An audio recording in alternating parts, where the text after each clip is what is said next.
तर विद्यार्थ्यांनो, गेल्या पिरियडला आपण वाक्यांचे विविध प्रकार पाहिले. आता त्याला जोडून आपण काय करूया, वाक्य रूपांतर हा जो भाग आहे तो आपण आज काय करूया, अभ्यासूया. म्हणजे एका वाक्याचे दुसऱ्या वाक्यात रूपांतर कसे करायचे. आता आपण व्यवहारात बोलत असताना किंवा एखादे वाक्य लिहित असताना ती वाक्य आपण कशी लिहितो, तर वेगवेगळ्या प्रकारे लिहित असतो, वेगवेगळ्या प्रकारे बोलत असतो.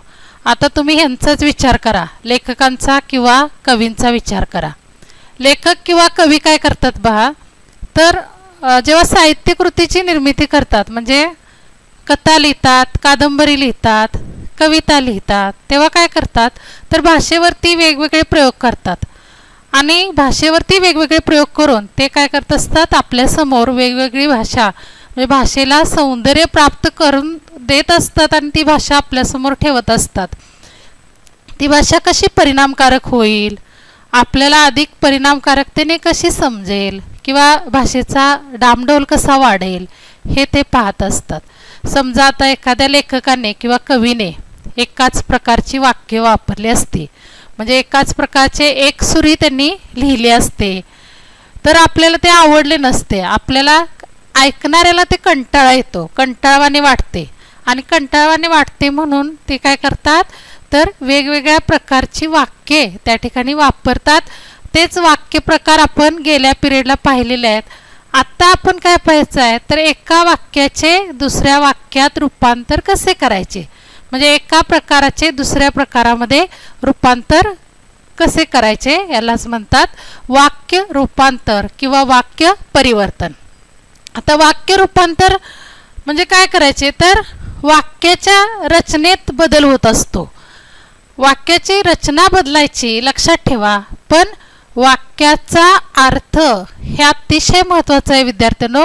वाक्याचा अर्थ अजिबात बदलता कामा नये.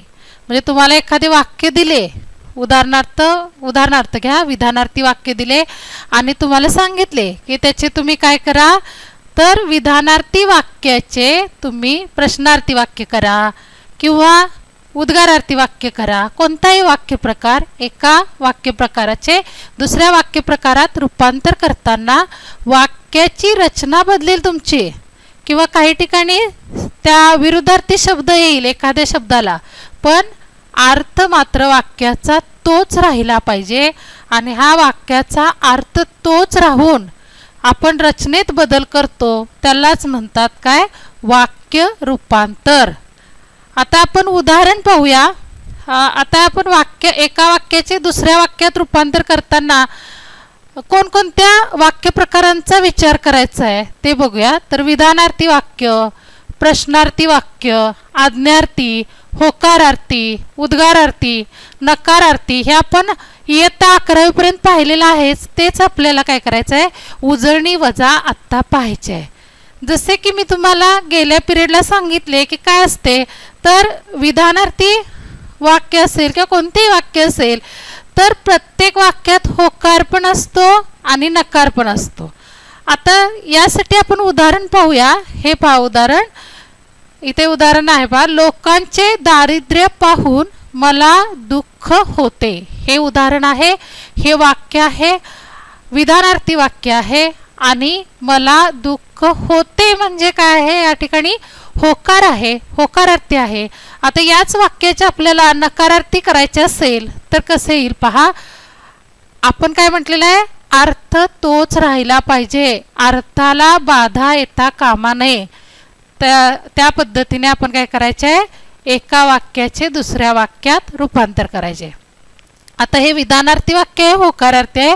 पण आपल्याला समजा जर सांगितले की विधानार्थीच वाक्य करा पण नकारार्थी पाहिजे ते आपल्याला, तर त्या वाक्याचे विधानार्थी नकारार्थी वाक्य कसे येईल, तर पहा, लोकांचे दारिद्र्य पाहून मला आनंद होत नाही.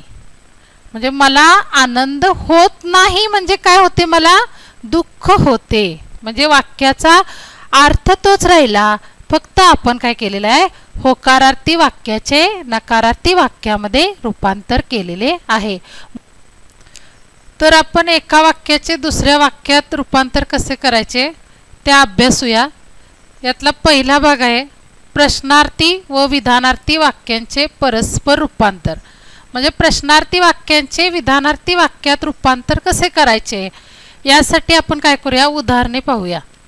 आता तुम्हाला मी सांगितलंच आहे की प्रश्नार्थी वाक्य म्हणजे काय असते, प्रश्नचिन्ह आहे असते. आता या ठिकाणी उदाहरण बघा. जगात सर्व सुखी असा कोण आहे. वाक्याचा अर्थ आहे की जगात सर्व सुखी असा कोण आहे विचारलेला आहे. मग ते प्रश्नार्थी वाक्य आहे. आपल्याला काय करायचं आहे, त्या प्रश्नार्थी वाक्याचे विधानार्थी वाक्यामध्ये रूपांतर करायचे आहे. तर ते कसे येईल बघा. जगात सर्व सुखी असा कोणी नाही. जगात सर्व सुखी असा कोणी नाही म्हणजे वाक्याचा अर्थ तोच राहिला आणि आपण काय केले, प्रश्नार्थी वाक्याचे विधानार्थी वाक्यामध्ये रूपांतर केले. आता दुसरे उदाहरण बघा. अपमान केल्यास कुणाला राग येत नाही. अपमान केल्यास कुणाला राग येत नाही प्रश्न विचारलेला आहे. प्रश्नार्थी वाक्य आहे आणि आपल्याला त्याचे काय करायचे, विधानार्थी वाक्यामध्ये रूपांतर करायचे आहे. आता त्याचे रूपांतर कसे येईल पहा. अपमान केल्यास प्रत्येकाला राग येतो. कुणाला राग येत नाही म्हणजे प्रत्येकाला राग येतो असा त्याचा अर्थ होतो आणि म्हणून या प्रश्नार्थी वाक्याचे विधानार्थी रूप असे होते. आता आपल्या लक्षात येते की जर समजा प्रश्न होकारार्थी असेल तर त्याचे विधानार्थी वाक्य कसे होते, नकारार्थी करतो आपण. आता पहिल्या उदाहरणात पहा. जगात सर्व सुखी असा कोण आहे. हे काय आहे, हा प्रश्न होकारार्थी आहे आणि आपण विधानार्थी करताना कसे केले, नकारार्थी केले. जगात सर्व सुखी असा कोणी नाही. आणि समजा जर प्रश्न नकारार्थी असेल, प्रश्नार्थी वाक्य विचारलेला प्रश्न नकारार्थी असेल, अपमान केल्यास कुणाला राग येत नाही हा प्रश्न विचारलेला आहे आणि हे प्रश्नार्थी वाक्य कसे आहे, नकारार्थी आहे. पण त्याचे विधानार्थी करताना आपण कसे केले, होकारार्थी केले. अपमान केल्यास प्रत्येकाला राग येतो. म्हणजे वरील जे प्रश्न विचारलेले आहेत ते आपल्या लक्षात येतात की उत्तर मिळावे या अपेक्षेने विचारलेले नाहीत. तर आपल्याला सवय असते प्रश्नार्थक बोलण्याची. एकसारखे आपण एकसुरी बोलत नाही, लोकांना कंटाळा येतो. म्हणून आपण काय करतो, कधी विधान करतो, कधी प्रश्न विचारतो, कधी उद्गारार्थी बोलत असतो. आता दुसरा भाग पाहूया आपण. उद्गारार्थी व विधानार्थी वाक्याचे परस्पर रूपांतर. म्हणजे उद्गारार्थी वाक्याचे विधानार्थी वाक्य कसे करायचे किंवा विधानार्थी वाक्याचे उद्गारार्थी वाक्य कसे करायचे ते पाहूया आपण. आता पहा उदाहरण या ठिकाणी दिलेलं आहे. बापरे केवढी उंच आहे ही इमारत. उद्गारार्थी वाक्य आहे. इमारत किती उंच आहे ही उत्कट भावना व्यक्त केलेली आहे आणि या वाक्याचे आपल्याला काय करायचे आहे, विधानार्थी वाक्य करायचे आहे. विधानार्थी वाक्य कसे येईल, ही इमारत खूपच उंच आहे. म्हणजे इमारत उंच असल्यामुळे काय केलेलं आहे, बापरे केवढी उंच आहे ही इमारत असे उद्गार काढलेले आहे. उद्गारार्थी वाक्य आहे. त्याचे विधानार्थी वाक्य कसे येते, ही इमारत खूपच उंच आहे. आता दुसरे उदाहरण पहा. काल रात्री ढगांचा खूप गडगडाट झाला. हे काय आहे, विधानार्थी वाक्य आहे आणि या विधानार्थी वाक्याचं आपल्याला काय करायचे आहे, उद्गारार्थी वाक्य करायचे. मग उद्गारार्थी वाक्य कसे ओळखायचे म्हणून मी सांगितले तुम्हाला की उद्गारार्थी चिन्ह येते शेवटी आणि आपण काय करतो, उत्कट भावना व्यक्त करतो. आता हेच आपल्याला वाक्य उद्गारार्थी कसे सांगता येईल, तर किती गडगडाट झाला ढगांचा काल रात्री अशा पद्धतीने सांगता येईल. म्हणजे विधानार्थी वाक्याचे उद्गारार्थी वाक्य तयार होते. आता ही वाक्य जे आहेत उद्गारार्थी वाक्य ही परिणामकारक वाटतात, कारण का आपण उत्कट भावना व्यक्त करतो आणि उत्कट भावना व्यक्त करत असताना त्याची जी विपुलता आहे किंवा ही परिणामकारकता आहे ती आपण उत्कट भावनेने आणि परिणामकारकतेने काय करत असतो, व्यक्त करत असतो. आणि विधानार्थी वाक्यामध्ये कसे असते, तर एखाद्याच्या गोष्टीची जर विपुलता असेल, ती आपल्याला सांगायची असेल, स्पष्ट करायची असेल, तर आपण काय करतो, खूप, प्रचंड, भरपूर अशा पद्धतीने काय करतो शब्द वापरतो. आता गेल्या पिरियडमध्ये आपण बघितले की काय आज्ञार्थी वाक्य प्रकार कसा असतो. तर आज्ञा केली, आज्ञा, आशीर्वाद, प्रार्थना, विनंती केली तर ती काय असतात वाक्ये आज्ञार्थी वाक्य असतात. तर हा आता आपण काय करूया तिसरा भाग अभ्यासूया. आज्ञार्थी व विधानार्थी वाक्याचे परस्पर रूपांतर.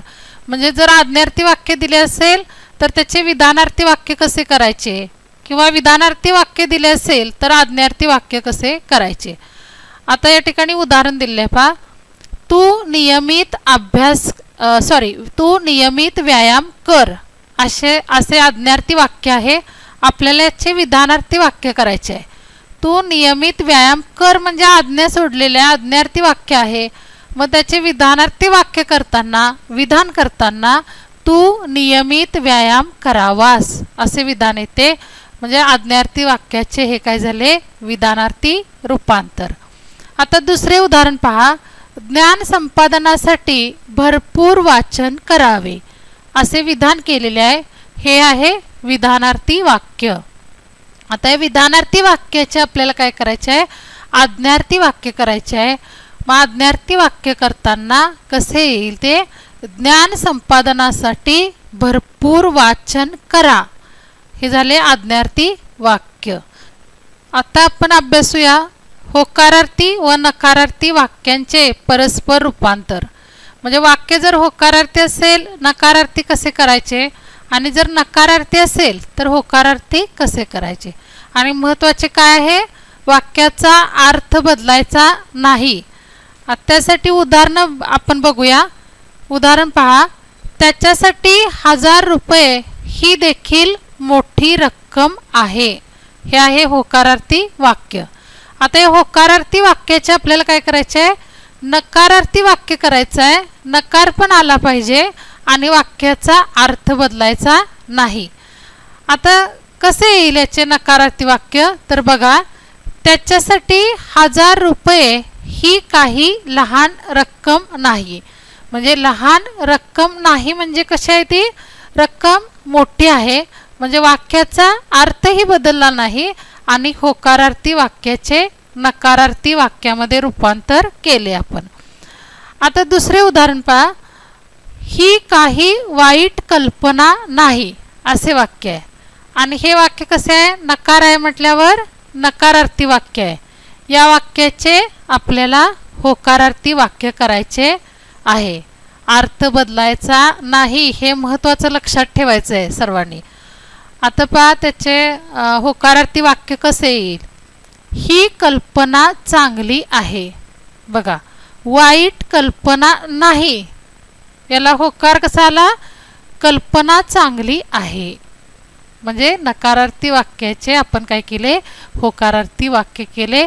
अर्थ पण तोच राहिला आणि अर्थ तोच राहण्यासाठी पहिल्या वाक्यामध्ये आपण काय केले पहिल्या उदाहरणात मोठी हा जो शब्द होता होकारार्थी वाक्यामध्ये त्यासाठी विरुद्धार्थी शब्द घेतला लहान.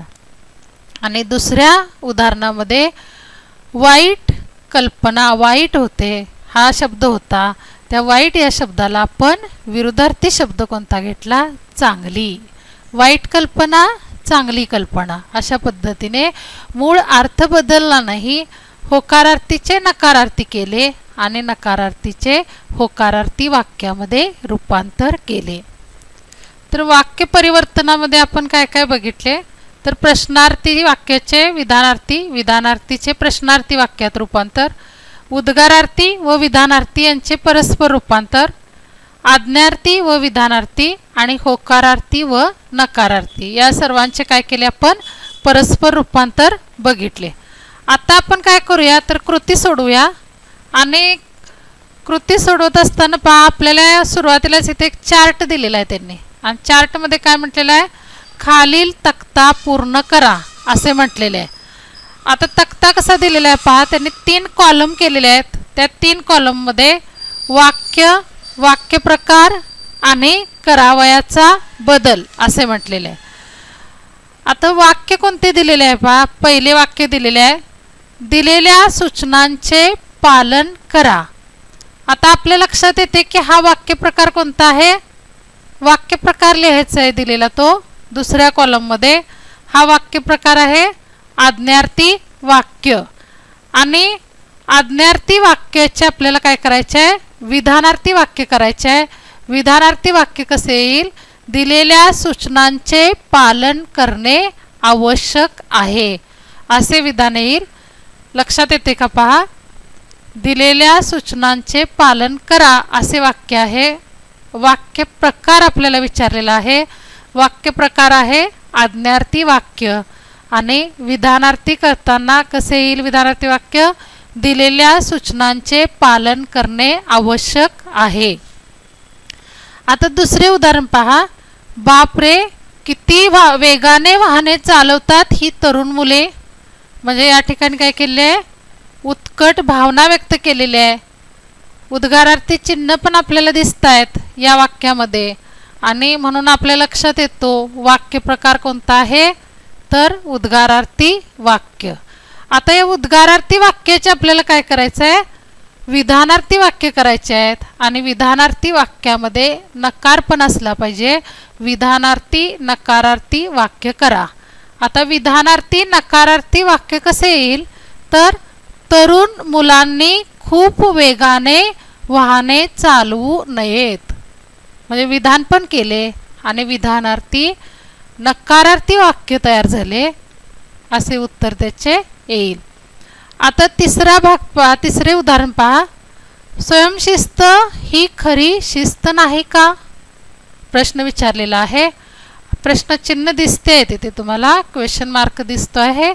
वाक्य प्रकार पटकन ओळखला असेल. कोणता वाक्य प्रकार आहे, तर प्रश्नार्थी वाक्य.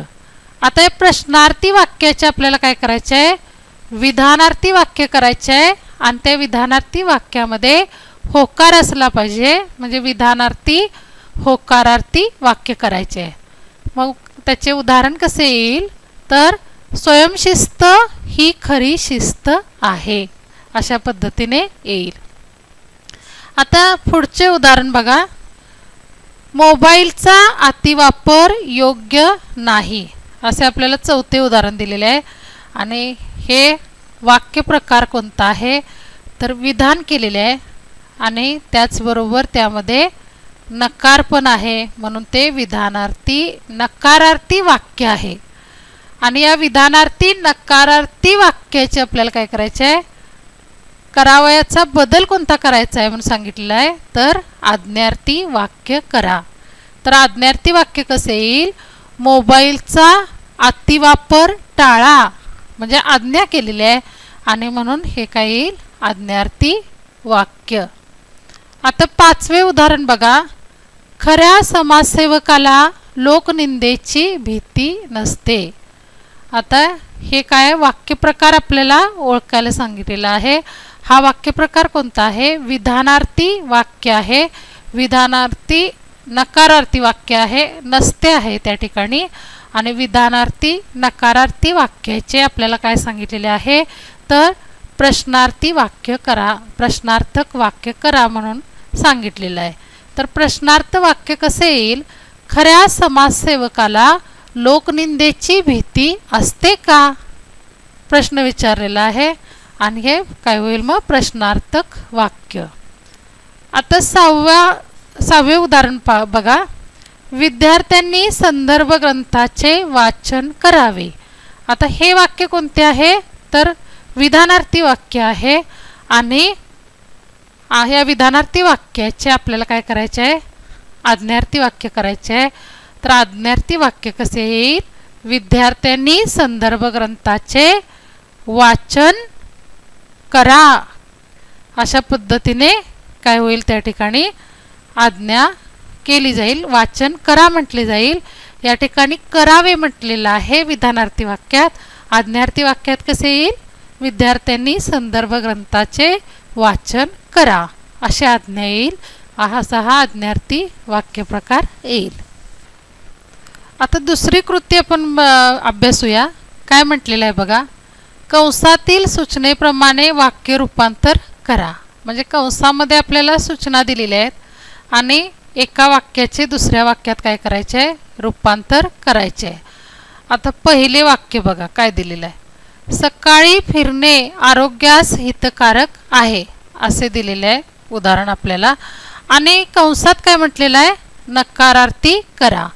आता नकारार्थी करताना आपण काय करतो तर विरुद्धार्थी शब्द घेतो. म्हणून या ठिकाणी नकारार्थी वाक्य कसे येईल बघा. तर सकाळी फिरणे आरोग्यास अपकारक नाही. अपकारक नाही म्हणजे काय आहे, हितकारक आहे. म्हणजे वाक्याचा अर्थ पण बदलला नाही आणि नकारार्थी केले आपण होकारार्थी वाक्याचे. आता दुसरे उदाहरण बघा. तुम्ही काम अचूक करा. या ठिकाणी तुम्ही काम अचूक करा असे उदाहरण दिलेले आहे. आज्ञार्थी वाक्य आहे ते. आपल्याला काय सूचना दिलेली आहे त्या ठिकाणी तर विधानार्थी करा म्हणून म्हटलेलं आहे कंसात. व विधानार्थी कसे येईल, तुम्ही काम अचूक करणे आवश्यक आहे असे काय येईल त्याचे विधान येईल. आता तिसरे उदाहरण बघा. किती सुंदर आहे ही पाषाणमूर्ती. कोणते वाक्य आहे हे, उद्गारार्थी वाक्य आहे, उद्गार चिन्ह आहे. आणि आपल्याला कंसात काय दिलेलं आहे तर विधानार्थी करा. आता त्याचे विधानार्थी कसे येईल तर पहा, ही पाषाणमूर्ती खूपच सुंदर आहे. किती सुंदर आहे म्हणजे ते काय केले, भावना उत्कट भावना व्यक्त केलेली आहे. आणि विधानार्थी करत असताना ही पाषाणमूर्ती खूपच सुंदर आहे विधान केलेले आहे. आता चौथे उदाहरण बघा.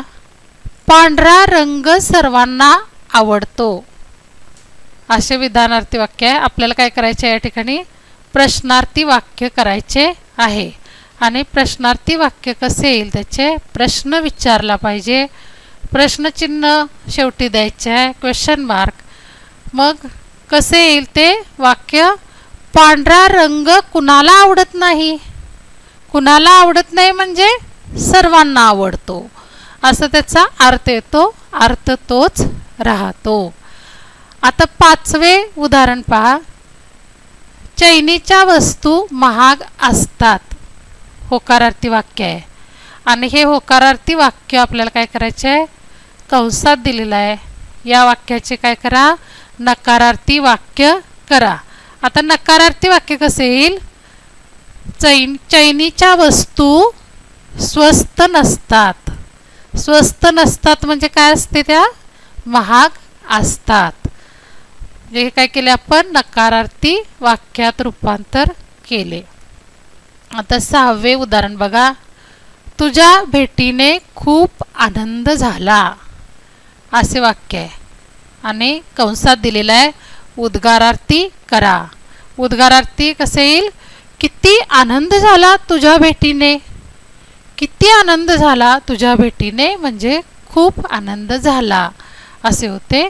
आणि किती आनंद झाला तुझ्या भेटीने म्हटल्यानंतर काय उद्गार चिन्ह द्यायचे आहे. उद्गारार्थी वाक्य झाले ते. आता सातवे पहा उदाहरण.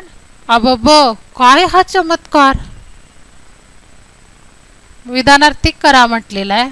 वाक्य आहे ते कोणते, उद्गारार्थी वाक्य आहे. आणि विधानार्थी वाक्य कसे येईल, हा अजब चमत्कार आहे. किंवा हा चमत्कार अजब आहे अशा पद्धतीने काय होईल ते विधानार्थी वाक्य येईल. म्हणून अबब काय हा चमत्कार असे आपण म्हणतो. उद्गारार्थी वाक्य त्याचे होते तसे. आता पहा 8 नंबर. तुम्ही कोणाशीच वाईट बोलू नका. नकारार्थी वाक्य आहे. आणि आपल्याला कंसात काय सांगितलेलं आहे, होकारार्थी करा त्याचे असे म्हटलेले आहे. तुम्ही कोणाशीच वाईट बोलू नका. होकार पण आला पाहिजे, अर्थ वाक्याचा तोच पाहिजे. तुम्ही सगळ्यांशी चांगले बोला. चांगले बोला म्हणजे कुणाशीच वाईट बोलू नका, सगळ्यांशी चांगलं बोलायचं आहे असे हे होकारार्थी वाक्य येते. आता 9 नंबर बघा.